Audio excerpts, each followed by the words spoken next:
हमारी एक्सपोर्ट्स के लिए अच्छी खबर।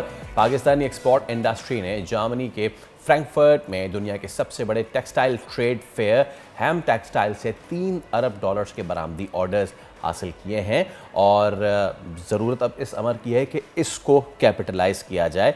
पाकिस्तान की टेक्सटाइल इंडस्ट्री खासतौर पे फैसलाबाद के कारोबार के लिए ये बहुत बड़ा ब्रेक थ्रू हो सकता है।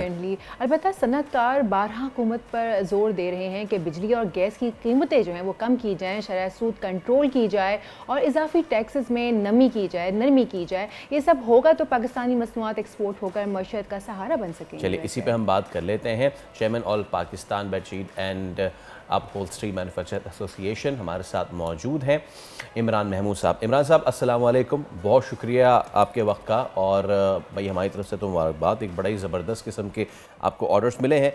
ये पाकिस्तान की मौजूदा तारीख़ में इतना बड़ा ऑर्डर पहली मरतबा मिला है हमें। औज़ुबिल्लाहिमिनश्शैतानिर्रजीम, बिस्मिल्लाहिर्रहमानिर्रहीम। जी शुक्रिया बोल टीवी का कि हमें लाइव में लिया। देखिए ये हम टेक्सटाइल एक बहुत बड़ा फेयर होता है, हर साल टेक्सटाइल का फेयर जनवरी में होता है और ये तकरीबन 40 साल से हो रहा है। और पिछले जो डेकेड्स 2-3 साल थे, पिछले कोविड की वजह से ये फेयर हो रहा था लेकिन इतने विजिटर नहीं आ रहे थे। इस दफ़ा ये हुआ कि काफ़ी विजिटर हुए, जिन्होंने विजिटर आए उन्होंने पाकिस्तान जो स्टैंड्स थे वहाँ पे विज़िट किया। अबाउट 300 कंपनी पार्टिसिपेट किया पूरे पाकिस्तान से। और इस दफ़ा ये बेहतर पाकिस्तान के लिए हुआ कि बांग्लादेश की भी कुछ प्रॉब्लम्स थी, उसकी वजह से काफ़ी जो लोग थे वो पाकिस्तान के स्टैंड पे विज़िट कर रहे थे। ओके। ये अभी माशाल्लाह जो ऑर्डर थे $3 बिलियन के अभी ऑर्डर कंफर्म हुए हैं, ये साइन हुए हैं कॉन्ट्रैक्ट।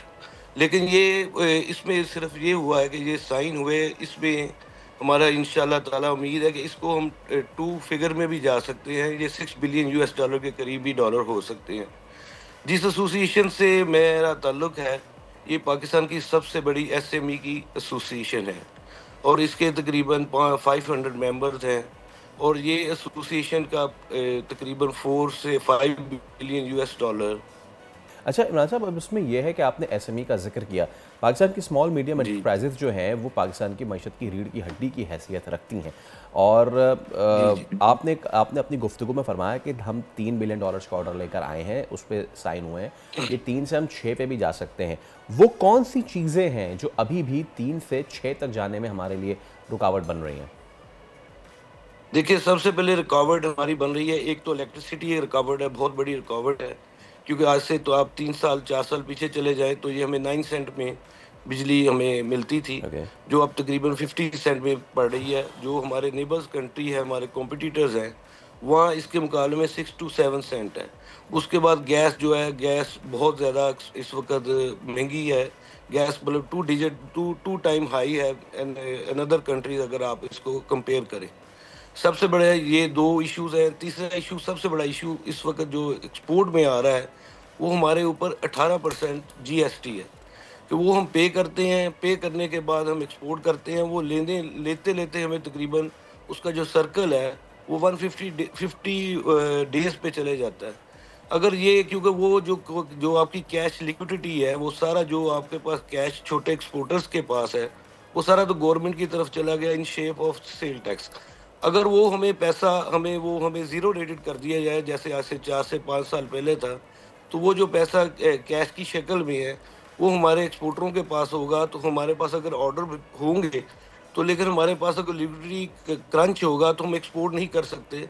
सबसे बड़ा ये हमारे लिए एक बहुत बड़ा इशू इस वक्त, ये भी बहुत बड़ा इशू है। वेयर एज आप इसमें एक्सपोर्ट फैसिलिटेट स्कीम है एक, जिस पे जो पहले बहाल थी कि हमने एक्सपोर्टर ने अगर इधर से किसी वेंडर से लिया है, वो भी ईएफएस में रजिस्टर्ड था, तो उसमें 18% हमें पे नहीं करना पड़ता था लोकल के लिए। अब वो ख़त्म हो गया। अभी जो बजट आया था, अगर वो दोबारा बहाल कर दिया जाए तो उसकी वजह से भी हमारी एक्सपोर्ट बढ़ सकती है। और सेकंड ये है कि हम जब इंपोर्ट करते हैं तो 18% हमें एक्सपोर्टर्स को ईएफएस पे हमें पे नहीं करना पड़ता। लेकिन हम हर जो छोटा एक्सपोर्टर है वो इंपोर्ट इतनी बड़ी $50,000 या $60,000 की शिपमेंट नहीं मंगवा सकता। उसको तो स्टेप बाय स्टेप जितना माल चाहिए उतना ही जान की शक्ल में ले सकता है। तो उसके लिए भी गवर्नमेंट को चाहिए कि हमने रिक्वेस्ट की है, अब इंशाल्लाह ट्रैक पे गवर्नमेंट चले गई, बेहतरी की तरफ जा रही है दिन ब दिन। ये ईएफएस लोकल को बहाल किया जाए, सबसे बड़ा मुतालबा हमारा ये है। बिजली को कम किया जाए, गैस को कम किया जाए, सेल टैक्स को ज़ीरो रेटेड किया जाए। ठीक, इमरान साहब, वैसे अभी आपने कहा कि बांग्लादेश नहीं था किसी प्रॉब्लम की वजह से, तो पाकिस्तान के स्टॉल पे जो थे वो लोग ज़्यादा आए। अगर हम इसी मौके का फ़ायदा उठाएं और अच्छे से अच्छा प्रोडक्ट डिलीवर करें, तो क्या ये पॉसिबल है कि फ्यूचर में भी हमें इसी तरह के बड़े प्रोजेक्ट्स जो हैं वो मिल सकेंगे? देखिए, आप लास्ट ईयर 2024 में देख ले कि हमारी एक्सपोर्ट की ग्रोथ 12% इस वजह से बढ़ी कि काफ़ी ऑर्डर बांग्लादेश के पाकिस्तान की तरफ डिवर्ट हो गए। और उसके बाद हमारे पास जीएसपी प्लस है, जो जीएसपी प्लस यूरोप के लिए है, उस पे 12% ड्यूटी जब इंपोर्टर करता है उसको ड्यूटी नहीं पड़ती। ये भी पाकिस्तान के पास बहुत बड़ा एज है जिसको हम कैश करवा सकते हैं। ये इस तरह ही करवा सकते हैं। इसकी एक लॉन्ग टर्म पॉलिसी 5 साल की हो, 5 साल के लिए बिजली का जो रेट टैरिफ है जैसे दूसरे मुल्कों में है वो फिक्स हो, गैस का फिक्स हो एक्सपोर्टर के लिए, सेल टैक्स का जो है वो बिल्कुल ज़ीरो रेटेड हो जाए। हम कोई ना सब्सिडी मांग रहे हैं, ना हमें सब्सिडी चाहिए, हमें सिर्फ लेवल प्लेइंग फील्ड चाहिए कि वो हमें मिल जाए।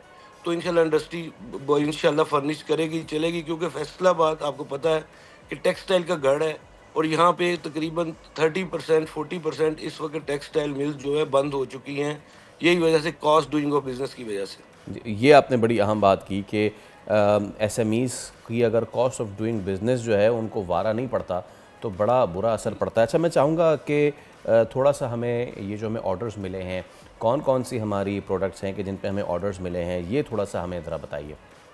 देखिए, इसमें ये जो टेक्सटाइल का होता है इसमें आपको हमें मेडअप्स के मिले हैं और इसमें टॉवल्स के मिले हैं, इसमें फैब्रिक्स भी जाती है, वैल्यू एडिड, ये तकरीबन वैल्यू एडिड जो है हमें ऑर्डर मिले हैं। इसमें मतलब आपके जैसे मेडअप्स में आप बेडशीट्स ले लें, क्विल्ट कवर्स ले लें, टॉवल्स ले लें, बाथरोब्स ले लें, ये सारे इस टेक्सटाइल के स्टैंड थे वहाँ के, वो ऑर्डर मिले हैं। आपने बात की कि ये वैल्यू एडेड प्रोडक्ट है, यानी कि जो फिनिश प्रोडक्ट है उसका हमें मिला है। पाकिस्तान में रॉ मटेरियल का एक इशू रहता है इमरान साहब, मुझे थोड़ा सा बताइएगा कि जो हमारा ये होल्स्ट्री एसोसिएशन वालों की जितने भी प्रोडक्ट्स हैं उसका रॉ मटेरियल हम खुद प्रोड्यूस कर रहे हैं या वो भी हमें मंगवाना पड़ रहा है? देखिए, सबसे बड़ा इसका रॉ मटेरियल होता है यार्न, सबसे बेहतरीन। लेकिन इस वक्त आप ये देखिए कि हमारा जितनी कॉटन है, कॉटन हमारी तकरीबन 5 मिलियन बेल्स कम हुई हैं, वो सारी इंपोर्ट करनी पड़ रही है।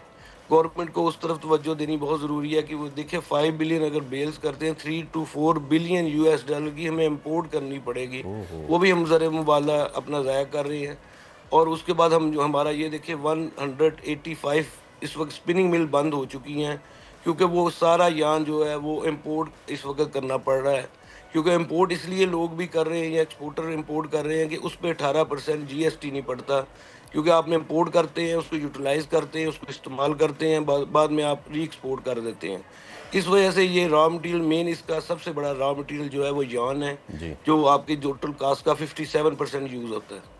ओहो, मतलब कि 57%। और एक ज़राई मुल्क में अगर इस तरीके से हमें एक रॉ मटेरियल इंपोर्ट करना पड़ रहा है, हमें देखने की ज़रूरत है। बहरहाल आपको एक बार फिर मुबारक हो बहुत बहुत इमरान महमूद साहब। उम्मीद करते हैं किसी तरह पाकिस्तान की जो बरामदात हैं और पाकिस्तान की जो टेक्सटाइल इंडस्ट्री है उसको आप ऊपर ले जाने में हमेशा कलीदी किरदार हैं और आगे भी करते जाएंगे। सब्सक्राइब करें और बेल दबाएं ताकि कोई खबर रह न जाए।